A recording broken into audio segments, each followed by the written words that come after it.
Sean Duffy is here. Sean, what's your reaction to that, especially Mayor Garland saying that no special investigation, no special counsel investigation is needed? Do you agree with that? This is completely above board, Carly. Of course, there's no foul play going on here. Listen, come on. I mean, to say that there's not going to be political influence of the DOJ from the White House, just go back a few months when the White House told the DOJ to go after parents who were protesting CRT in their classrooms, and let's call them domestic terrorists. They took complete direction from the White House. It's not to say that the Department of Justice, that Merrick Garland is not going to take direction from the White House. He already has. That's completely unbelievable. I think what we're going to see here is that the Department of Justice is going to find maybe a small tax violation crime. That's going to be it. They're going to make sure that nothing goes to Hunter Biden. But the real story here is, did Hunter Biden use his father's position as the vice president to gain access to clients? Yes. Is that illegal? No. It may not look very good, but it's not illegal. But if Joe Biden was making money as the vice president off the access that he gave to his son, now that is illegal. That's a huge problem that the Bidens have, and I don't think Merrick Garland for a second is going to look at this. Okay, but with that as the backdrop, Mr. Prosecutor, you just stated the case for why a special counsel should be appointed. There is too much in the way of undue influence potentially on the DOJ here. Doesn't there have to be a special counsel? Listen, of course, I think America demands a special counsel, but do I think that the Department of Justice will do everything they can to protect Joe Biden? Of course they will. And Todd, you know this. Prosecutors and investigators do forensic audits all the time of white-collar crimes. It's really easy to see the interconnectivity between the finances of Joe and Hunter. We can see that Hunter was paying for Joe's bills, paying potentially Joe in payments outside of the bills. This is easy to figure out. And if the department put actually investigators on this case, they could expose it very easily. They don't want to do that.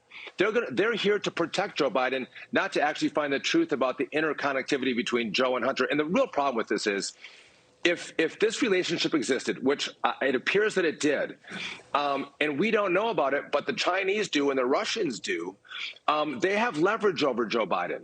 He's compromised at that point. And that's the real concern that I have as an American.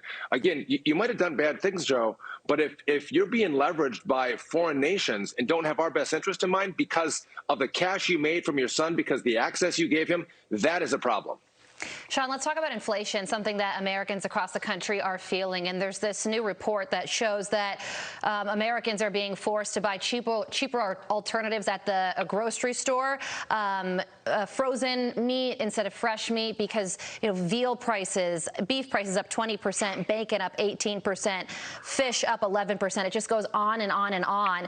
Democrats claim to be the party of the working people, and these prices impact lower income families the most.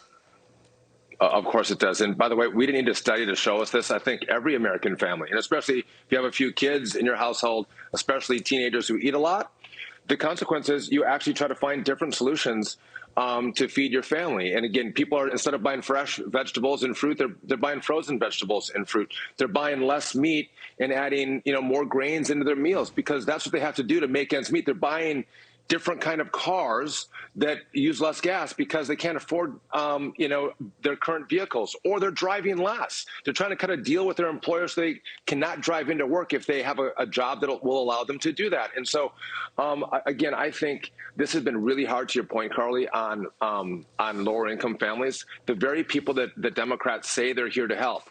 But again, if you want to help, kids and parents and low-income families, the best way to do that is through an education. And if you're not going to educate children in math and science and English and history, but instead on transgenderism or on CRT, I mean, the Democrats are failing everybody in America, but especially low-income Americans, the most here, and it's tragic. Sean Duffy, thanks for taking the time to join us here on a very busy Wednesday. We appreciate it. You guys look so good this morning. Good to see you. So do you, Sean. Where are you? Your backdrop is different.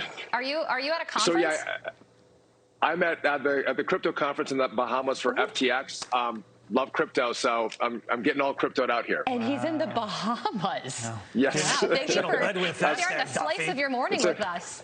Thanks, Sean. It's a tough job, you guys. Someone's got to do it. See you, Sean.